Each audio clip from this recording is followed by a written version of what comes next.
Hello दोस्तों, आप लोग कैसे हैं। आशा करती हूँ आप लोग अच्छे होंगे, मस्त होंगे, स्वस्थ होंगे।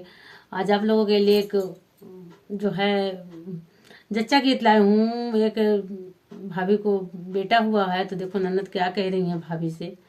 आप लोग सुनिए, बड़ा ही प्यारा गीत है। और मैं आपकी राधिका। प्लीज चैनल को सपोर्ट करिए आप लोग। मेरे चैनल से जितने भी दर्शक जुड़े हुए हैं सभी को मैं सादर प्रणाम करती हूँ।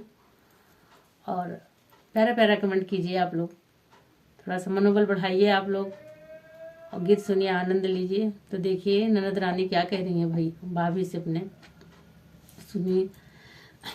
छुहारा खाला भौजी ललन होई है गोर, छुहारा खाला भौजी ललन होई है गोर। दूधवा म केसर मिलावा तनी और, छुहारा खाला भौजी ललन होई है गोर।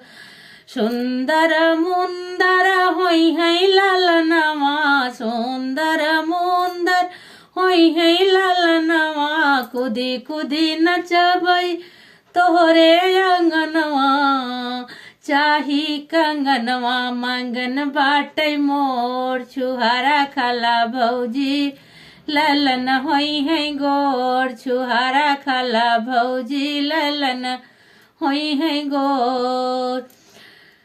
कजरा लगौबे जब होई है ललनवा, सोहरा गवौबे भौजी तोहरे अंगनवा। दैदा भाती जवा मोहान बाटी जोर, छुहारा खाला भौजी ललन होई है गोर, छुहारा खाला भौजी ललन होई है गोर। दूधवा माँ केसर मिलावत ने और, छुहारा खाला भौजी ललन होई है गोर। चटक मटक बात तोहरी ननदिया, भैया भूलाओ जौन बैठे सऊदिया।